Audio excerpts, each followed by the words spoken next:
We met at the confluence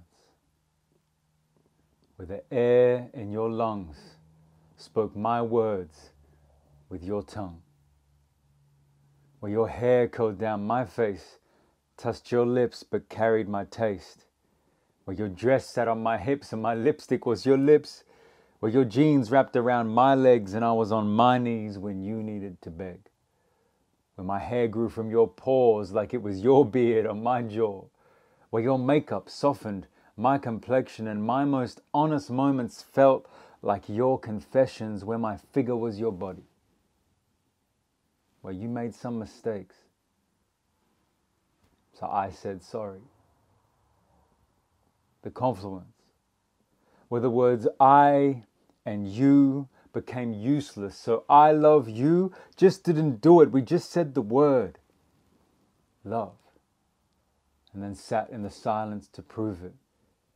Where my knee under your skin joined my thighs to your shins and my ankles joined your legs to my feet, and we walked the same path where we promised we'd meet. Where my heart under your ribcage beat your blood through my veins and my veins fed your arms with my reactions till we couldn't tell the difference between us in passion.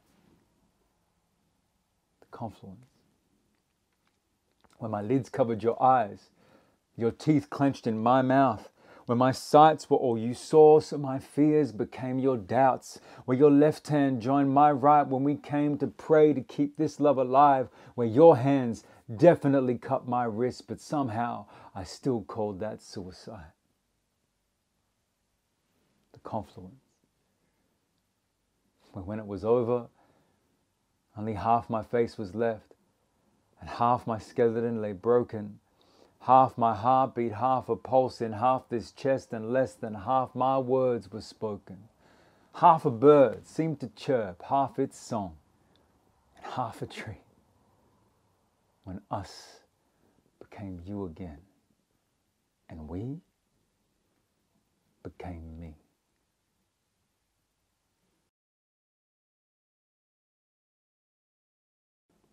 What is up, everybody? My name is Luca Lesson, aka Lucas Haralambos, as my grandmother would say. I am a Greek-Australian poet, and I fell in love with spoken word, actually through hip-hop first and foremost. So falling in love with rappers throughout the 90s, and then started writing my own raps that were mostly terrible, slowly started getting better, and eventually found Def Jam poetry on YouTube and fell in love with other slam poets from all over the planet.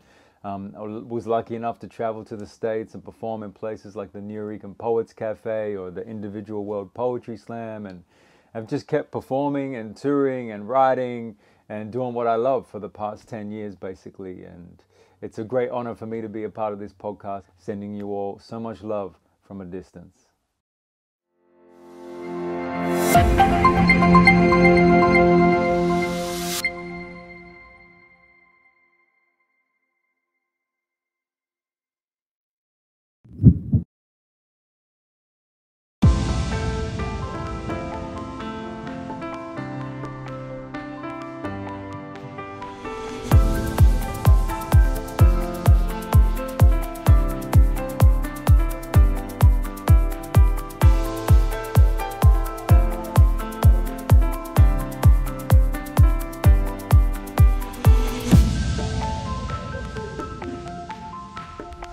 Hello and welcome once again to Love from a Distance, where we together turn away from the chaos in the world and focus on the love in our hearts. It's August, everybody, already. I mean, time is flying, even in quarantine. How is that?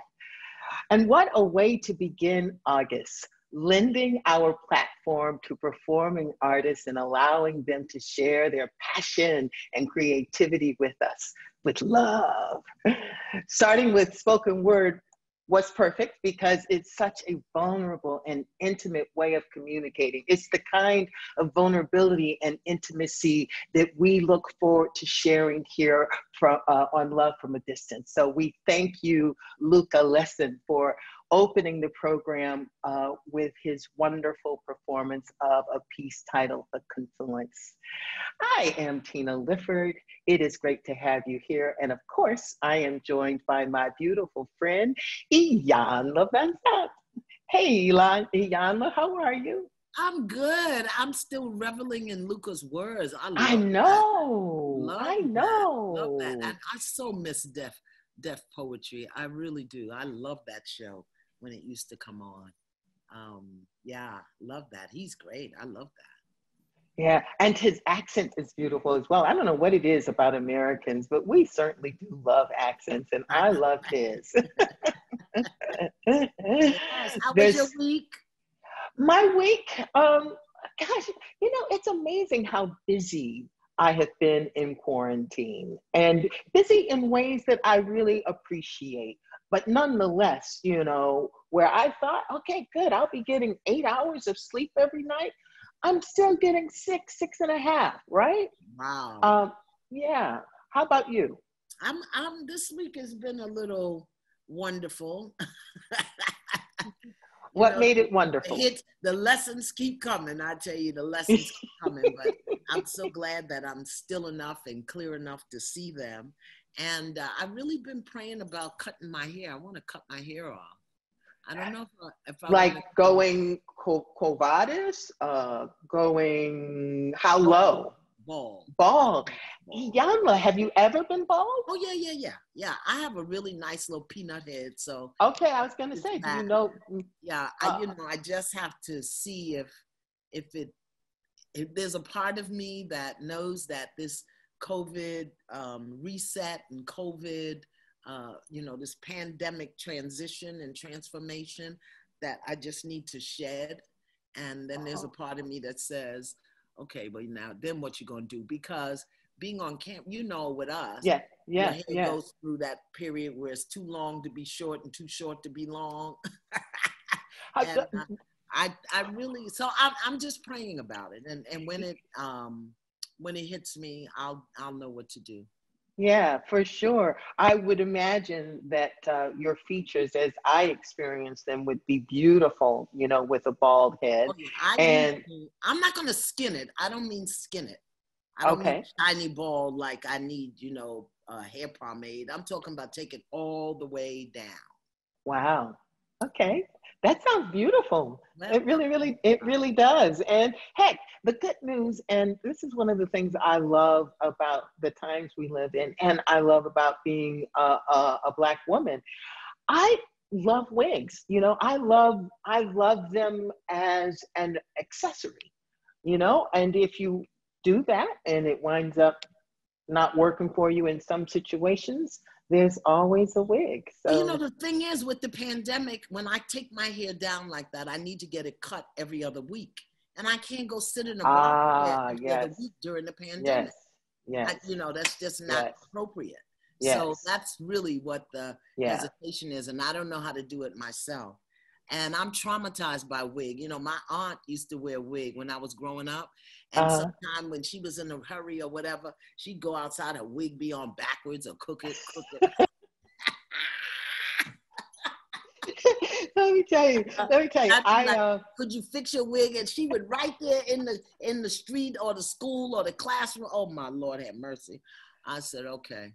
Yeah. But it gives us such freedom. Yeah, I love them. I love them because I have gray hair, and I love my gray hair. I love being able to look however I want to look, when I want to look that way. But I will tell you that a friend had a psychic reading her, and somewhere in her reading, the psychic said, "You have a friend whose dogs get very confused about their owner." Oh my gosh. Oh my gosh. We figured out that she was talking about me and the fact that my dogs are like, "Who are you today?" Right. Because, well, I think it's a blessing what we as Black women are able to do with our hair. Oh, And like I said, my biggest concern is, if I take it all the way down, I've got to keep it shaped, because I gotta keep it in order. Otherwise, yeah. it gets to that place. And Well, heck, Renaissance woman that you are, you just might take up a new skill, and that is, shaving your own head. Okay, I let's wouldn't see be who's in surprised. who over here in the chat line has some who's in the house. Mike, Richmond, California, St. Croix is in the house, Palm Coast, Florida, Orlando, Florida, Cincinnati, Ohio, Richmond. We're sending out love to Florida. I haven't been on the news today, so I don't know if the storm hit them or if it went by or what the heck is going on out there. But I've been lifting them out. Brooklyn's in the house. Brooklyn's in the house. ATL is in the house. North Carolina. Be More is in the house. DC is in the house. All parts of Maryland. Santa Fe, Montgomery, Alabama. A spiritual warrior in Aberdeen, Maryland. That's one of my babies. St. Petersburg, Florida. Grayson, Georgia. Where in the world is Grayson, Georgia? Philly's in the house. Chi-Town is in the house. My daughter-in-law just drove to Chicago because I begged her not to get on a plane because her stepdad just passed away yesterday. He had a stroke. Prayers up. Had a heart attack. So, people are their contracts are expiring. Now, what is this? Waxahachie, Texas. Have you ever heard of that? I have not. Me either. I got another one of my babies, spiritual warrior in Philly is here. Good. Minneapolis is in the house. Dallas. So we got a national audience today. Yeah. Tye's cousin from Azusa, Los Angeles. Our guest cousin, Valley Stream, Long Island. My Lord, Gilbert out. So they loading in. Come on, y'all. Call us. We got a great guest today. Miami. How you doing, Miami? How you doing? I've been really lifting people up.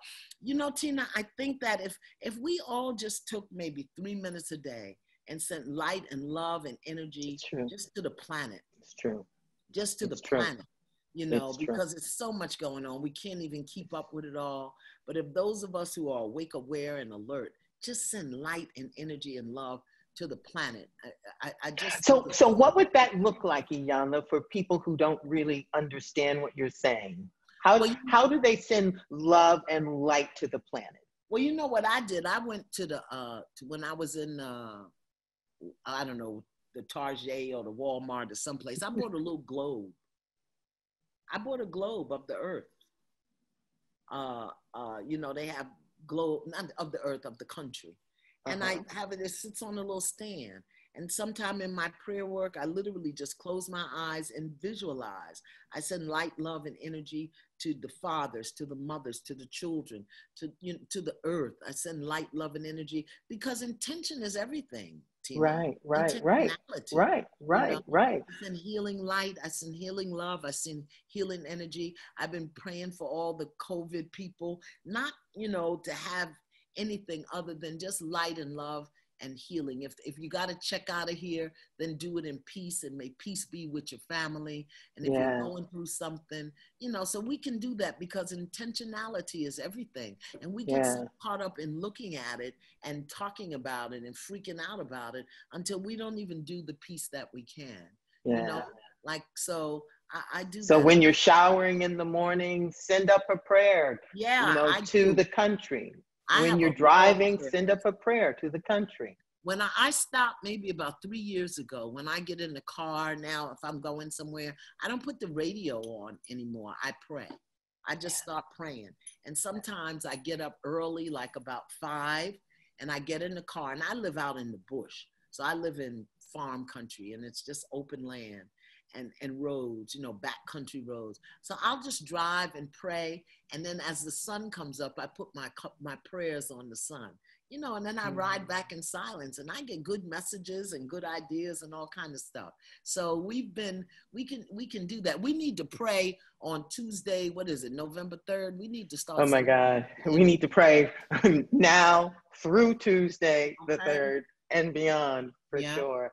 Yeah. Well, one of the things that we can absolutely do is put on one of our guests, the guest who's coming on now. We can turn on his podcast or go to YouTube and listen to some of his amazing sermons. Our guest today is one of the most relevant voices of this generation. He has a sound that creates a dynamic new caliber of music that reaches the heart of young and less young alike.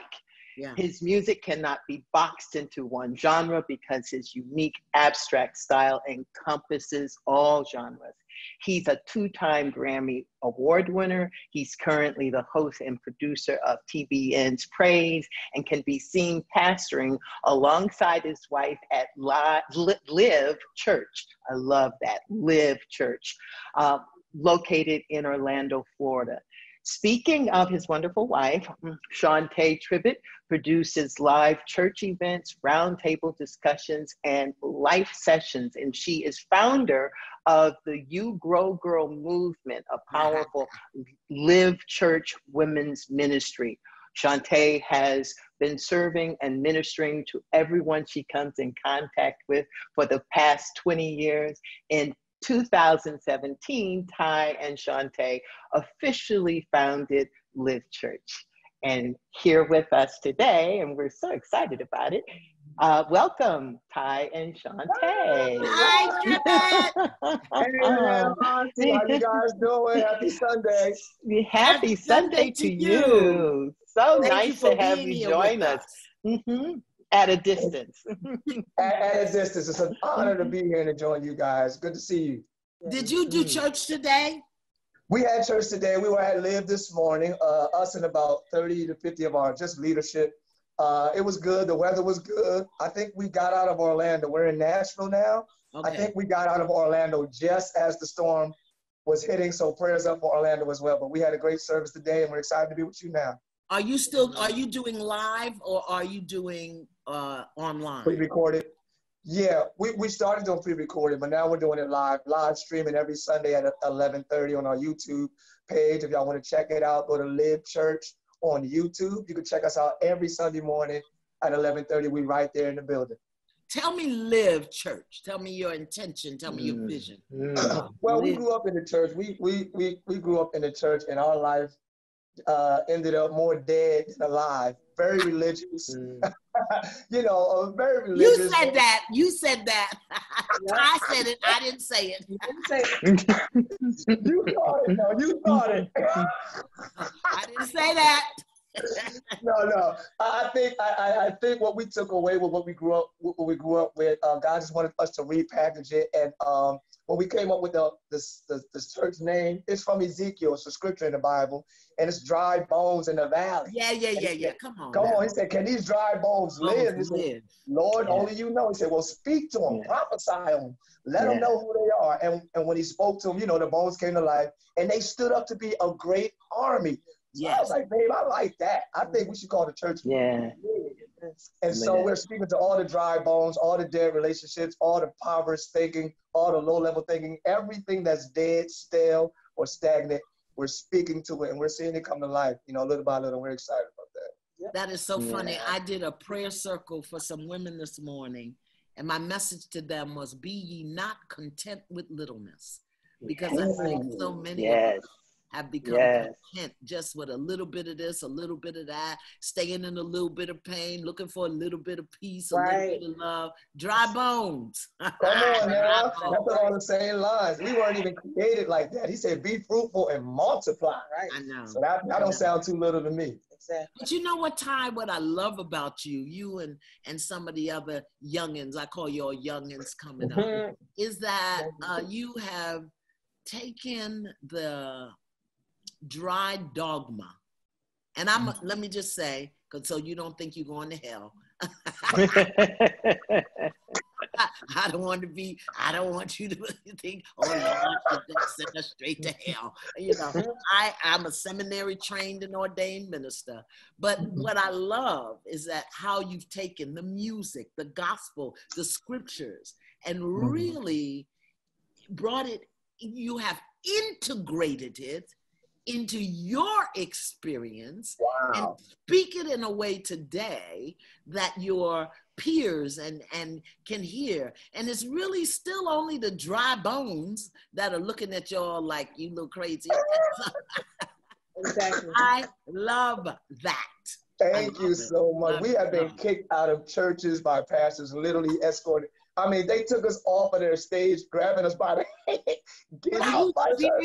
Okay, tell us a story. Tell us one of those stories. That's amazing. We were in North Jersey. We were in North Jersey. Go ahead. North Jersey. And I started to say, so this one of my friends called us to a church in North Jersey that another pastor has taken over. They wanted to bring new life to this church. They wanted something new. It's been dry. It's been whatever. Let's call Tye. This is years ago, before even my first album.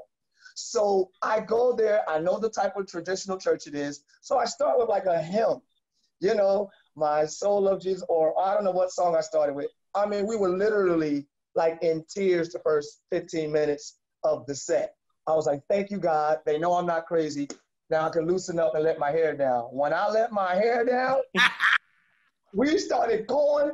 I mean, you know how I do. Y'all know how I do, right? But I thought I was safe because we was all crying. Right. I start doing my thing. That pastor said, no, get out. Start pushing on my ladies like this. Get out. I said, hold on. And we kind of we just had to go get back on the bus. We literally got kicked out of the church after. I said, well, either your tears was fake or what happened? Because if I really got them, I really got them no matter what the expression. That's just like the Pharisees and the Sadducees. Because Jesus doesn't come in the package that they enjoy. They reject them altogether. And I feel sorry for people like that, but I pray for them. But I have stories upon stories of that happening to me. Can y'all believe that? No, yeah. Well, listen, there was a time they didn't even let me in the pulpit until after I was on Oprah, and me being there would increase the offering plate. Now I'm welcome in the pulpit. Okay, you know, Jeremiah Wright called them out on it many, many years ago. And but now they want me in the pulpit. Now I don't have to go. You know, right. I don't have to go. I love it. Yeah, that's right. I love it. Good. So they weren't even rejecting what you were saying. They were rejecting your level of personal freedom and enthusiasm. Precisely. Even though the scriptures tell them, you know, where the Spirit of the Lord is, there is freedom and liberty. And I know David danced out of his clothes, but he had the ark of God, which represented, you know, the presence of God. So if you have his presence, you have a license to be free. And we exercise that freedom, and we've had very, very harsh, aggressive reactions. You would probably be surprised at how these pastors and bishops turn into bouncers, from bishops to bouncers. That's a book I'm gonna write. I'm gonna write a book. But they know that the unrest is coming, you know, because what you're talking about, you know, and what Iyanla brings to the stage, it does create unrest, because the dead bones are not feeding the people anymore. The dead bones are not doing the work that they at one point were doing, and it's time. Right. And I was reading something that says, hey, you guys, Jesus sent them out 2 by 2, preach the gospel, preach the kingdom, and speak peace over their homes. But if they don't receive you, shake the dust from under your feet. And the Bible says, and that peace will return to you.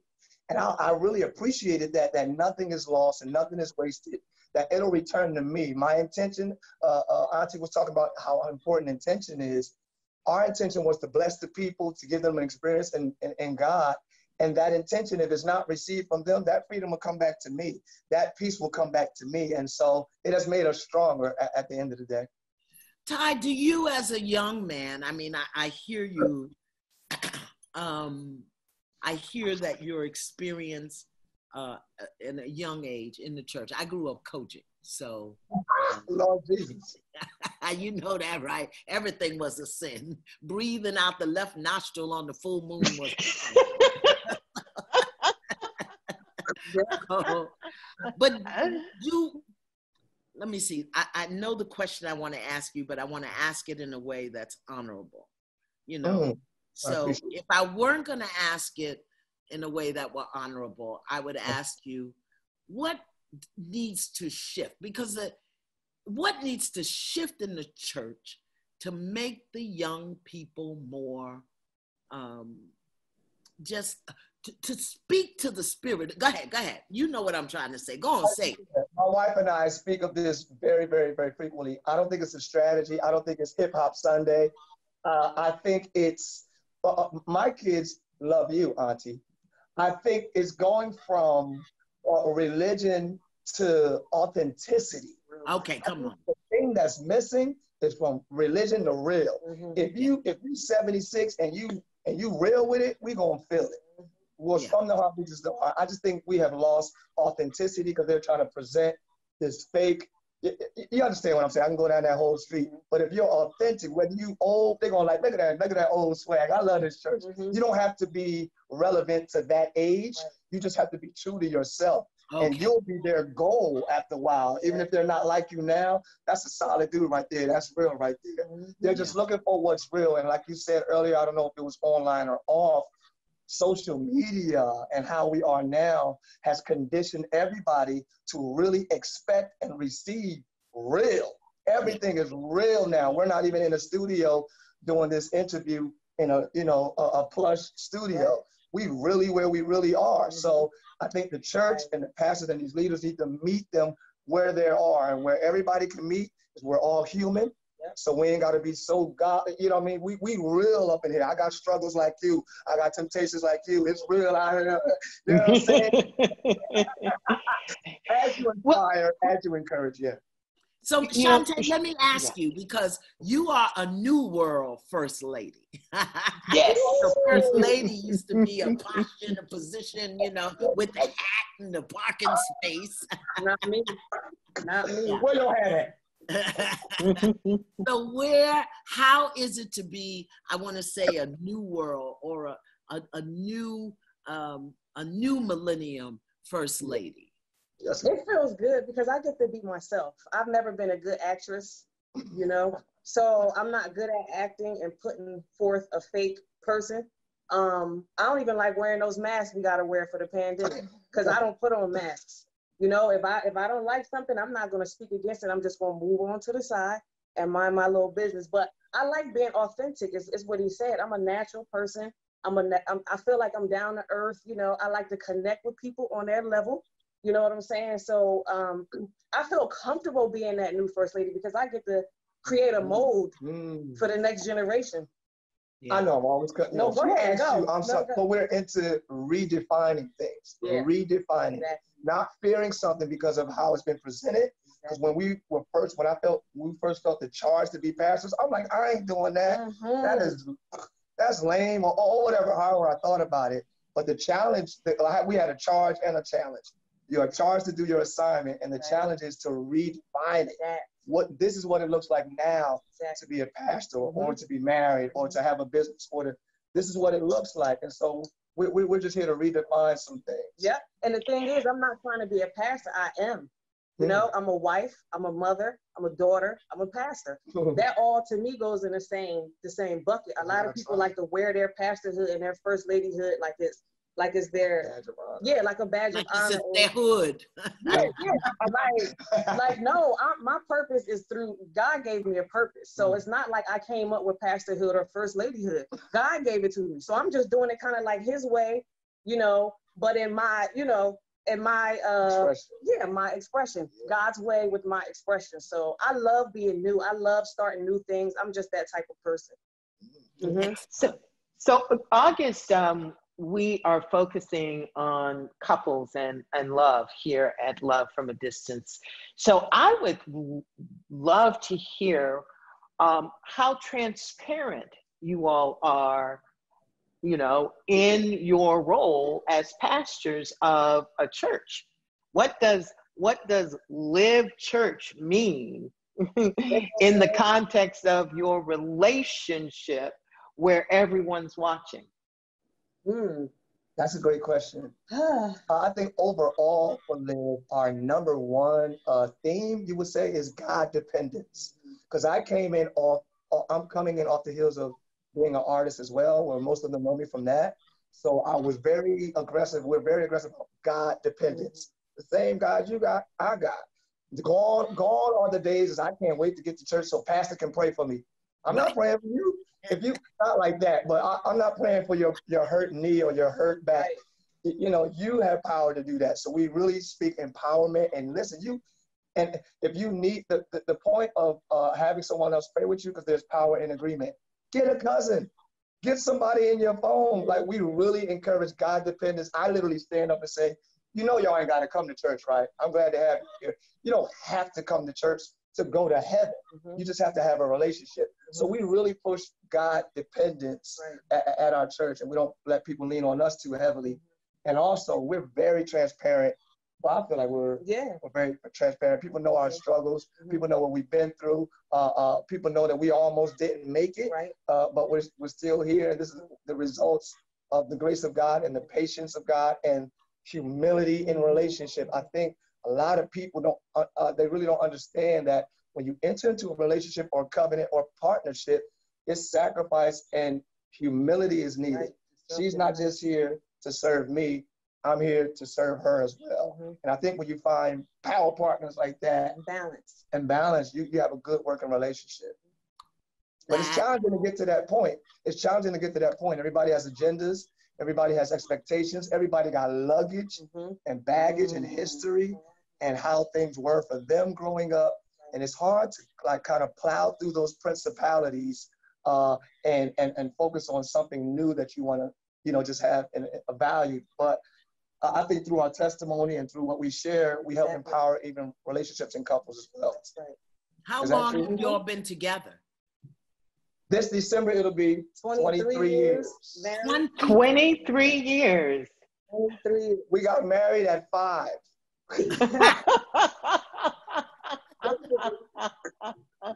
Basically, no, yeah. I was still in high school when we got married. I had to finish out my high school years. I had 6 more months to go. But we loved each other that much that we got married in December, and I had to finish out. Yeah, we went to prom together. We were married at my prom. So we've been together forever, basically. 20 years. I want the audience to know that prior to us actually coming on, we meet our guests, right? And when we were talking before the show, Shante actually had her head resting on Tye's shoulder. And, you know, I saw that and I wanted to ask you how, because it was clear that this was a human being that you not just love, but you appreciate and respect. Yes. So, and so how did you all get back to that? Because I hear that you went through, you know, right up to the line of divorce. Right. How did we get back? Well, yeah. How did you get back, Shante? Right. How did you get back? Yeah, you know how I got back? I got back with him because I learned that I married a sinner, just like I was. We're all sinners saved by grace, right? So I found out that, wait, it's not all about someone sinning against someone. We all sin against God, right? Mm-hmm. And so I had to humble myself and to, you know, and to let myself know that we all make mistakes. We all fall short of God's glory. We just do what we do sometimes. And I didn't want to judge my husband in a certain way, and he didn't judge me. So what I did was I took myself aside because, okay, let me start here. Marriage is a word more than anything. It's not really a thing you can touch, but individuals make a marriage. So what I did was I got myself together. That's what I did. I stopped praying about God getting him together, and I started praying about God getting me together. And that's what happened. And through that process, God started stripping me down and just kind of stripping my ways out and just putting his peace in me and his love in me and just showing me better ways to love, because I thought I had love in my heart. I thought I had the space until I went through what I went through. And I thought I learned that I needed more space. I needed more love space in my heart. And what I did was I individually took care of myself. And while we were separated, he was focused on himself, I focused on myself, and that's what brought us back together. Because people try to work on marriage, but what is that? It's about the individual, two individuals being strong. So that's how I see it. That's a good thing. I think, well, I don't want to say the mistake, but I think a lot of times when things like that happen, people aggressively try to force, what was, so it won't, dissipate. Right. I literally moved basically to LA. She was still in Jersey. And I was working on me. She was working on her. I didn't think I was gonna make it. I thought I messed up too bad. I was so selfish. Adultery came in. My father fell to the same sin, and I'm like, I ain't never gonna be like this guy. He messed up our whole house. My dad is crazy. He ain't know how to. And I was so prideful in the fact that this could never happen to me. That it happened. I'm like, oh. Realized, the door for the enemy for us was postpartum. Exactly. We didn't know anything about postpartum. Again, we got married at 7. So I didn't know she was going through postpartum. I just thought this girl was crazy. Exactly. This ain't the woman I married. I thought I was crazy too. Yeah, we was. I didn't know. She was like, baby, don't leave me because I'm crazy. And I'm like, no, but you are crazy, but no. So we had to really learn a whole lot. And up to the point of her laying her head on my shoulder today, even today and this week, every day we're still walking together. Every day it is a walk. It is a bed of roses, but roses have thorns. Yeah. And I don't think we could avoid thorns. And I think people try to have relationships without thorns, and it doesn't exist. So as soon as you feel it, you throw the rose away. Right. But some roses are worth keeping, and they're worth enduring the thorns. And this is definitely worth enduring the thorns. You gotta find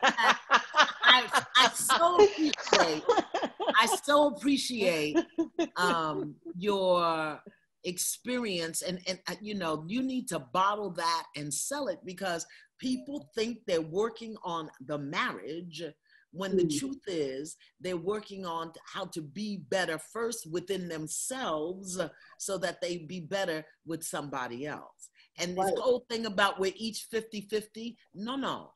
We are each 100-100. Otherwise, because if you lose 2%, then we don't have 100. I love your face. And we loved your marriage boot camp. We was watching. I don't know. Are we allowed to talk about that show? We watched it every day. Like, tell them, Auntie, that's what I'm saying. I'm talking like this right here too. So we appreciate your perspective on how to heal those situations as well. So, we're grateful. So Shante, tell us a little bit about You Bro Girl. Yeah, I love that. It just came because basically I took up landscaping about 20-something years ago. I was in 10th grade. I went to a vocational school. So for a year, I just decided to take up landscaping. Actually, that was the only thing left because I moved slow. And when it's time to put in what you want to put in, that's what happened. So actually, landscaping was the last thing left. So I said, hey, why not learn about something that God made? Took up landscaping for a year. And ever since I learned a lot about landscaping and dirt and growth, it stuck with me. And I learned that people are like trees. We're like trees. Yes. We have to be watered. We have to be nurtured. We have to be looked after. We got to be in the sun. We need that vitamin D. We need water. We need all of the same elements.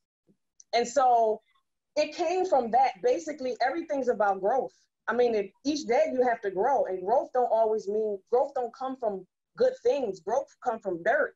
Yes. And so we start seeing that you grow dirt and manure. So we see our storms and everything differently now. I'm teaching our women, let's see our storms differently. This is nothing but, this is just the dirt. Nothing can grow without it. And it's manure. It's manure. Sometimes that's what life brings, but you got to know where to put it and what place to put it in so that you can consistently grow. You know what I'm saying? So that's what that whole thing is about. Just teaching my women, hey, we're not going to let no problem stop us. We're not going to let anything stop us. We're going to grow no matter what we go through. We're growing through it. We're not going through things. We're growing through things. And so that's basically what I teach my ladies. Nothing is for nothing. Everything means something. So grow through it. You know, I have said this 100 times, and anytime I get the opportunity, I'm gonna say it again. That when we think of who we are specifically as descendants of Africans, we have to remember that our greatest grandmother laid in the bottom of a ship chained. Yes. Unable to speak to the person next to her because they spoke a different language. Grabbing and eating crumbs off her face or the floor. Man. And our greatest grandmother survived that. And we meet somebody in the Walmart, and 2 months later they leave us and we fall apart. Okay? Where is the energy? Where's the energy of that grandmother? You understand? Or that our grandfather, our greatest grandfather, had to lower his head and shuffle his feet and play dumb and play stupid so that he didn't get beaten, so that he didn't get sold, so that he didn't get killed. You understand? He had to dumb himself down so that we could be here today. Right. Who are we? Yes. And entertain failure. Who are we? How do we entertain failure when those people, your greatest grandmother, didn't jump over the ship? That's right. Wow. She didn't. Why do we court failure and doubt and littleness? Why do we do that? So yeah, grow through the manure. I love that. Exactly.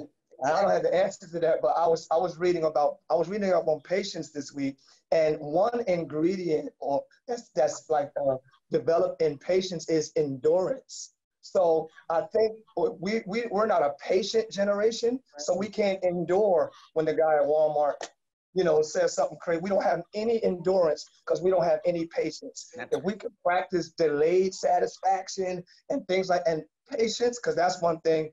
I always drive in the fast lane. I don't like no car in my lane. I stand at my microwave like, okay, where my food? Pray for me.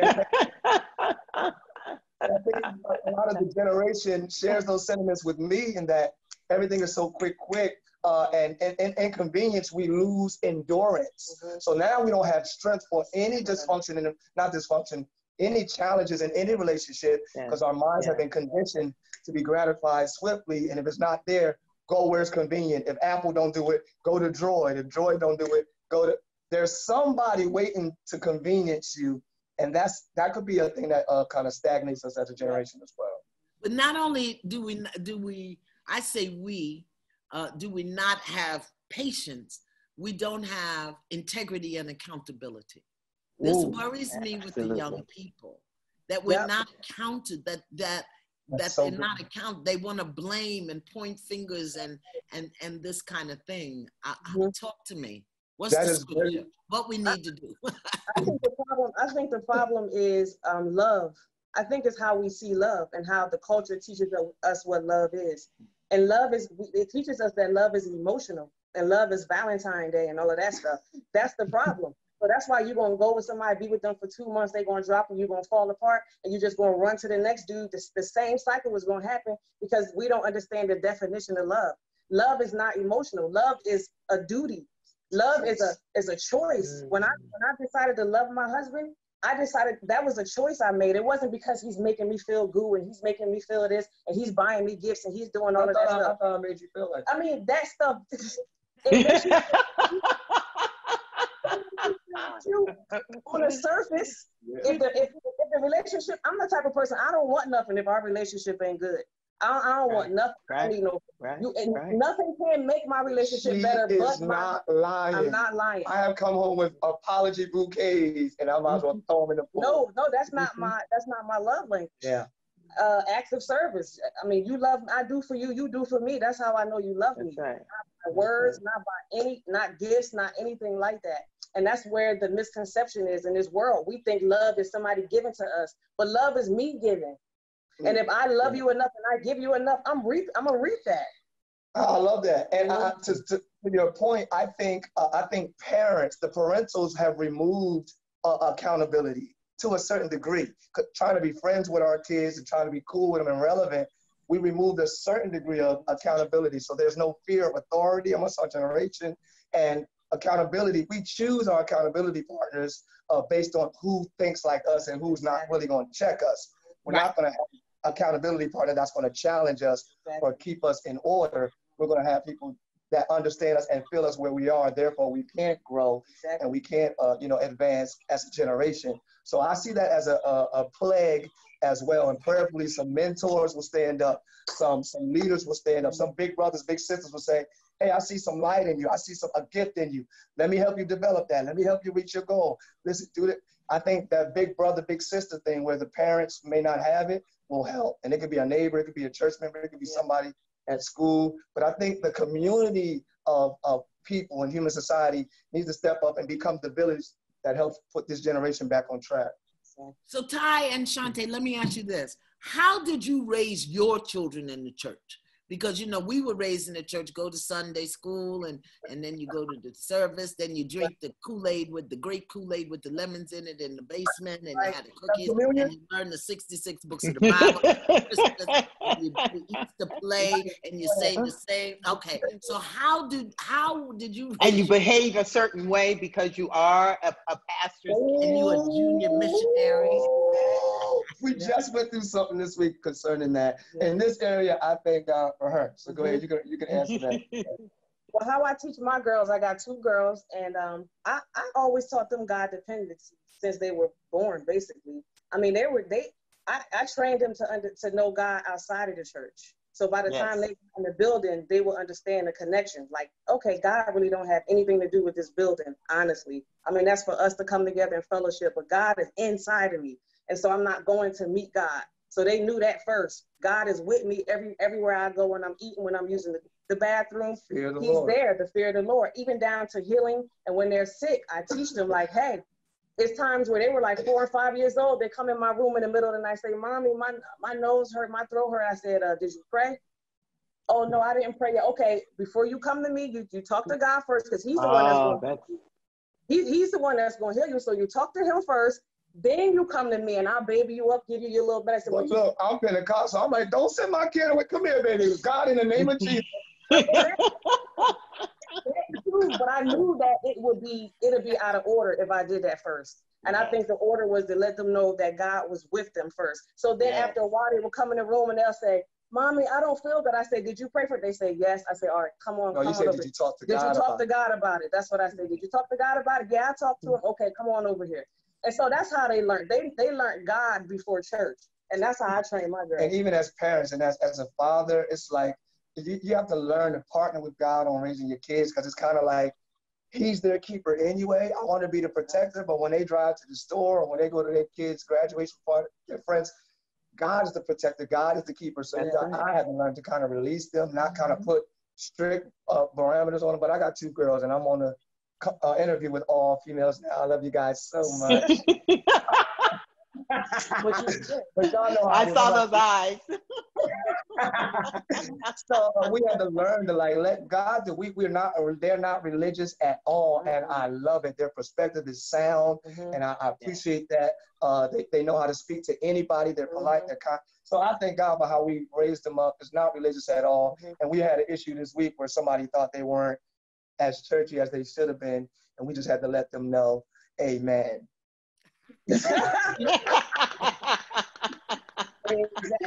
You modeled something for them. Yeah. Tye, let me ask you a question, because I remember the first time I saw you. I don't know if it was on Bobby Jones Gospel or something. And the first time I saw you, I said, oh my God. I just started praying for you immediately. Yes, thank you. That on them high water pants, and you was jumping and going, and the people were, I said, oh my Lord, let me stop praying for him, because they gonna drive him. So tell me, what was it like to have your incredibly authentic, free, expressionistic presence accepted in that traditional gospel world? What was it like? Thank you for that. So my parents, of course, were pastors, and before them, my grandmother was a pastor. So when my father took over the church, I started playing the organ at the church. So I always had musical freedom at the church. I didn't know I was crazy, y'all, till I visited other churches.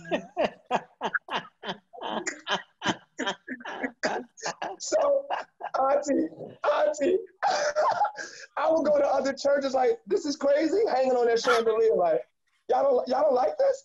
Right. So because I had so much freedom in my home church, and which was more consistent. You know, I was there every day of the week, basically. You know, old school churches there every day, and I had consistent freedom. And then when I started my big group, we had rehearsal every Monday, and we still had the same freedom. So we didn't realize how strong and how energetic or powerful, I would say, it was until we got in other contexts.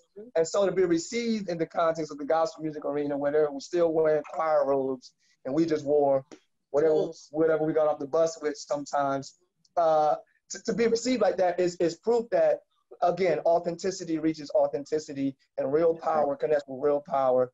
And anybody that's going to keep it real is going to connect with it. So we still got people that's, you know, keep Tye outside. However, people do see the necessity of it. It feels great. It feels great to be appreciated amongst your peers, no matter what line of work you're in. So I feel grateful for that. I'm glad they let me in, and I got some others coming behind me. So I hope y'all ready for a little bit more.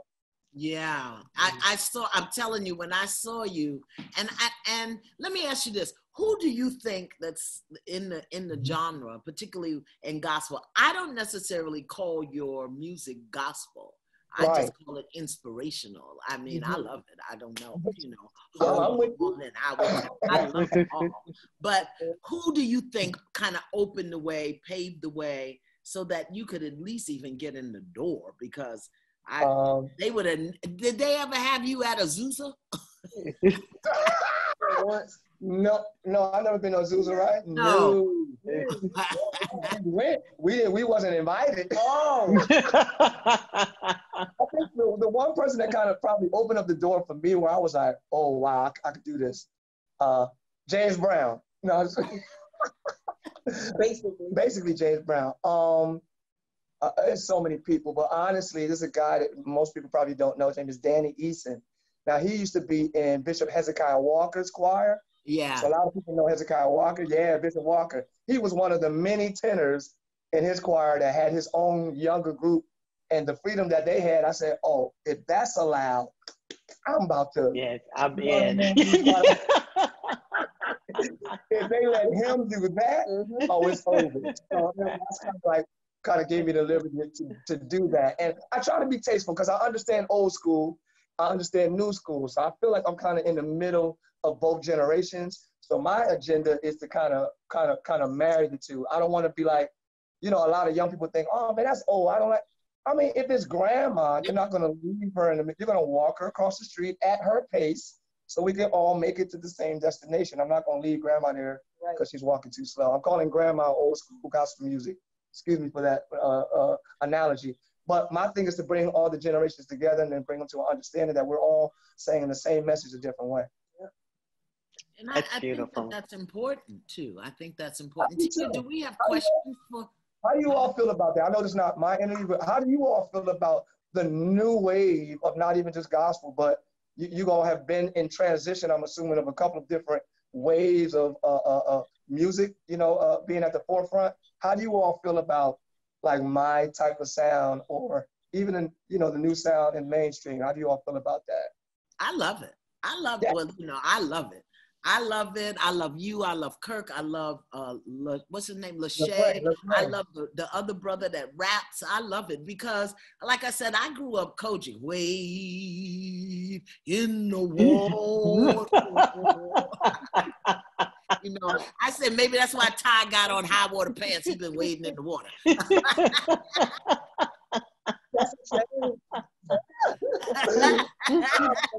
No, I think, you know what? God made the Chihuahua and he made the Saint Bernard.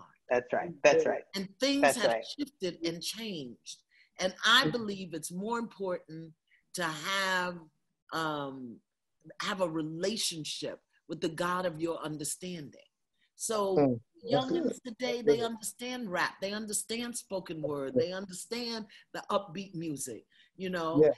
And also for me, as both a Native American, where we get to God with the drum, and as an African, descendant of Africans, where we get to God with the drum and the beads and the bells. I don't understand why it has to be, you know, So sings my soul.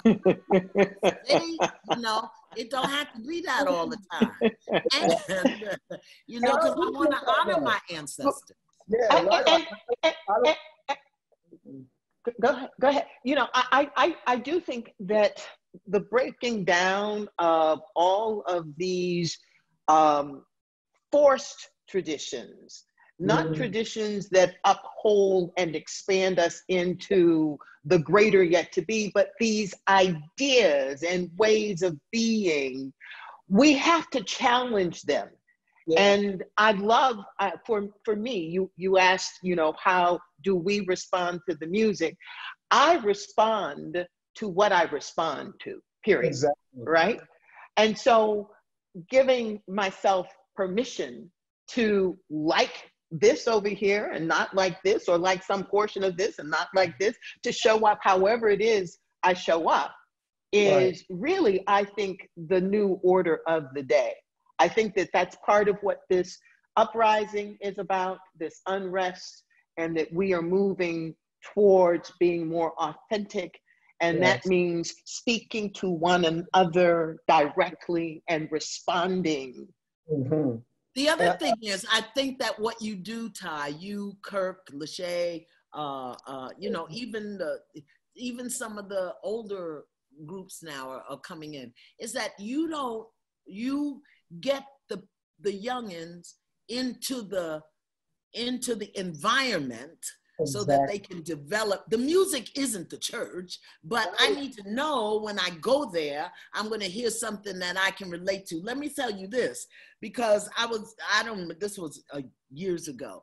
There was a movement you were doing, and I said, wow, I wonder if he knows that's a movement from the South African boot dance. Mm-hmm. That's what the South African men used to do.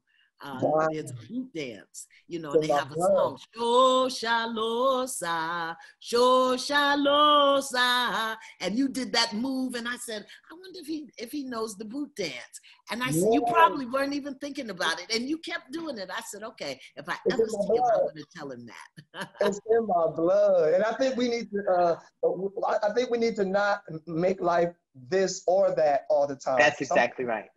And that, because I appreciate Shirley Caesar.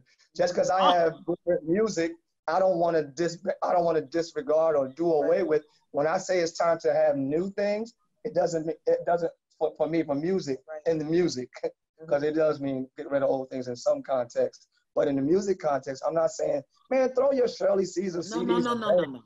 No, I'm saying. Okay. Unfortunately, I have the role of keeping us on time. We could go on and on and on. This has absolutely been joyous. We thank you so much for joining us.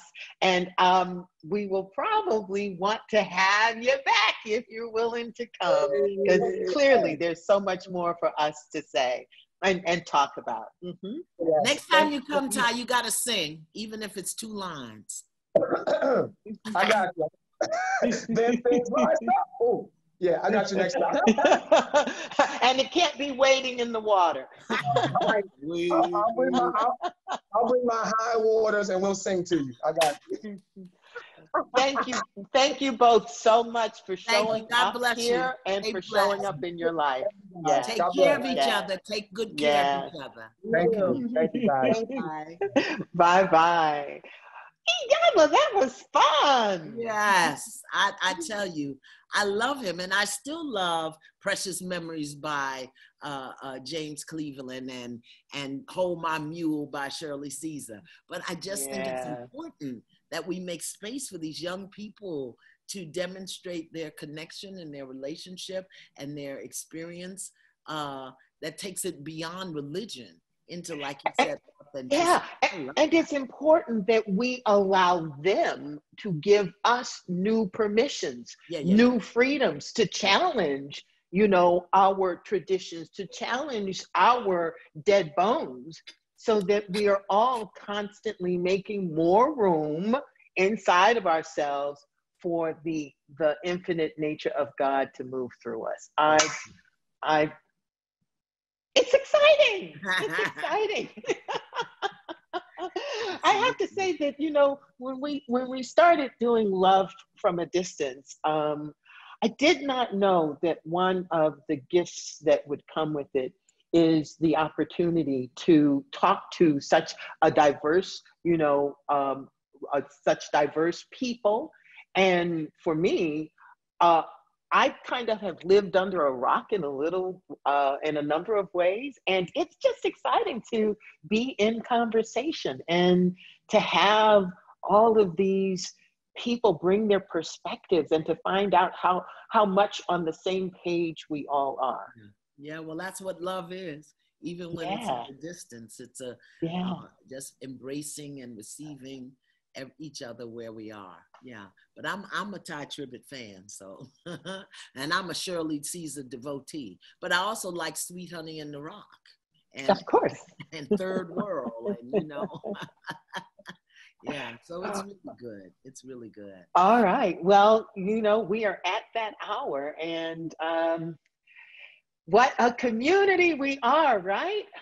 It was so beautiful to spend another hour today with such beautiful lights and energy. And we thank you for showing up once again to share the energy and the light with us. We show up every week because you're showing up every week. And it is an honor, Iyanla, to be here with you. Yeah, and it is an honor to have you all here with us. So keep spreading your energy, share Love from a Distance with your family and friends. Next week, we will be visited by Cody and Tommy Oliver, the producers of the docuseries Black Love. But before we bid you a warm adieu, please make sure that you go to the chat room and save the YouTube link that's there. And then go over to our YouTube channel and actually subscribe so that you'll get notices when new content is ready. Okay? And yeah. And with that said, you know, the last thing is deep love. Deep bow. Deep bow, my sister. Thank you. Bye-bye.